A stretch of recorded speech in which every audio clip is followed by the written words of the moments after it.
nagpa-picture po tayo para sa ating visa application. Yay! Goody! Yay! Sino ang kasama doon? Siyempre kasama dyan ang Edsy. Yun, no? Isang mapagpalang araw po sa ating lahat. Magandang araw at gabi po dyan sa mga silent viewers at solid supporters ng NC. Big love shoutout po at kamusta po kayo? So yun mga kalingap, may panibago na naman po tayong pag-uusapan patungkol nga po kung saan travel to Korea tuloy ba ang NC? At good news nga po NC. Posible na maayos pa. At yan nga po ang ating pag-uusapan maya-maya na lamang. Pero bago po yan, kung bago ka pa lang po sa aking munting YouTube channel, pa-like, share, and subscribe naman po at pakipindot na rin po ng notification bell para lagi po kayong updated sa aking i-upload na video at paalala rin po bago po tayo magbigay ng ating mga komento at opinion. Itapusin po muna natin ang kabuuan ng video nang sa ganun nga po nang mapo ang ating i-comment mga kalingap. At lagi ko rin nga pong hiling sa inyo, patuloy nating suportahan ng mag-ama na matubang. Napakaganda nga po yung pinapakita nila sa atin, mga pagbibigay sa tulong sa ating mga kababayan. Ipatuloy po nating suportahan ating marathon mga kalingap. Nang sa ganun nga po mas marami pa silang matulungan. Lalo-lalo na nga po dyan yung mga tapos sa pangangailangan ay malinga po nila. At syempre, wag rin natin kalimutang suportahan ang kanilang may bahay. Walang iba kundi sina Ate Edna Vlogs at Jacket Tafia. Huwag po sana tayong magsasawang sumuporta mga kalingap. At yan nga po mga kalingap, balik tayo sa ating pag-uusapan at tatalakayin ngayong araw patungkol nga po kung saan travel nga po to Korea. Tuloy ba ang EDC? Yan nga po mga kalingap, grabe talaga namang medyo good news nga po ito kung ating iisipin mga kalingap dahil EDC nga po posible na maayos pa dahil mga kalingap yes po, tuloy na tuloy ang EDC to Korea mga kalingap at dahil dyan, heto nga po panoorin natin ang video. Kaya nagpa-picture po tayo para sa ating visa application. Yay! Goody! Yay! Sino ang kasama doon? Siyempre kasama dyan ang Edsy. Yun, no? Siyempre sa Tito Data tayo. Tayo ng Let's see. family. Yes. Bagugising pa po si Jackson.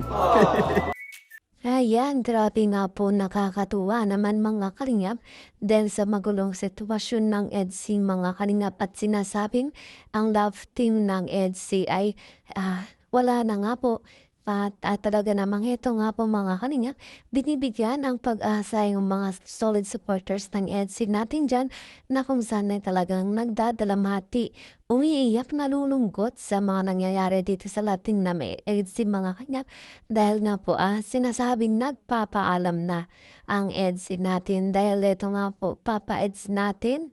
At si Beyonce ay talaga namang nalaman natin ang kanilang totoong nararamdaman sa isa't isa dahil lamang po dito mga kalingap. At syempre, Beyonce natin mahal na mahal pala. Itong si Papa Eds muna pa lang mga kalingap. At Papa Eds natin grabe nga po talaga. Sinasabi niyang dalawa lamang nga po ang sumisira ng kanyang schedule mga kalingap. Walang iba nga po dyan kundi si Kalinga Prab at itong si Beyonce natin sa mga araw mga kalingap na kapag sinasabi ni Kalinga Prab na may vlog nga po ang EDC at itong si Papa Eds po natin ay meron nga po may importanteng pinupuntahan o meron siyang schedule sa kanyang mga beneficiary na kailangan niya nga pong i-vlog o kailangan niyang puntahan mga kalingap ay ito nga po talaga napapatigil ang schedule ni Kalingap Edo natin at syempre pangalawa nga po ito si Beyonce natin mga kalingap kapag may importante itong si Beyonce dito kay Papa Eds natin na talaga namang ganon rin nga po ang nangyayari. Ganun nga po kamahalaga itong si Beyonce natin para kay Papa Eds mga kalingap. At syempre, Papa Eds natin ay talagang maraming effort nga po ang ginawa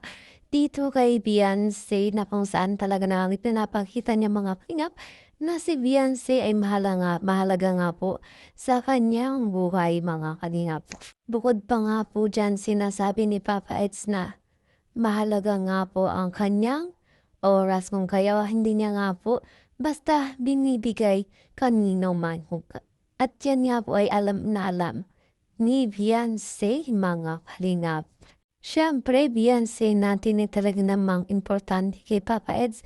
Kung kaya ay talagang binibigyan ng oras yan ni Papa Eds sa mga paghatid sundo o pagbisita dito kay Beyonce natin. At mukhang good news nga po ito no mga kalingap dahil nga po tuloy ang EDSI to Korea talaga namang masasabi pa rin mga kalingap na maaayos pa ito o posible pang maayos mga kalingap dahil nga po ay ang love team ng EDSI ay pupunta sa Korea. Syempre mga kalingap, andun si Edo at si Beyonce at syempre siguro sa ganong paraan ay muling may babalik pa ang love team ng EDSI natin at tayong kay Kuya Bal Santos Matubang ay sino nga po ang nag-content na wala na nga po ang EDSI.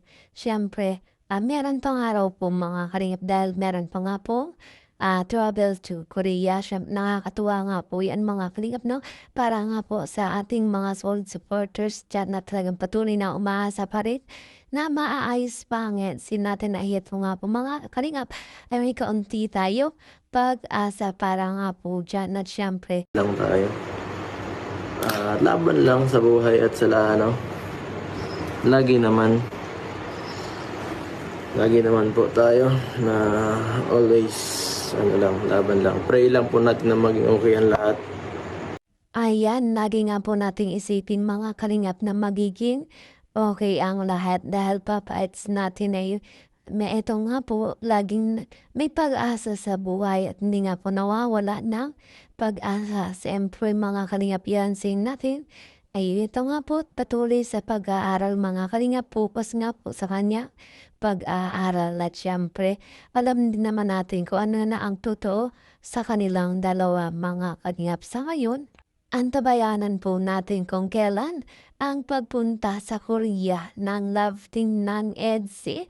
Nakakatuwa mga kalingap at marami nga po tayong aabangan patungkol dyan. At yan nga po ang ating update ngayong araw mga kalingap patungkol nga po kung saan tuloy ba ang love team ng EDSI travel to Korea at syempre yes po mga kalingap at good news nga po yan dahil posibleng maayos pa ang love team ng EDSI. Yan lamang po mga kalingap, maraming salamat.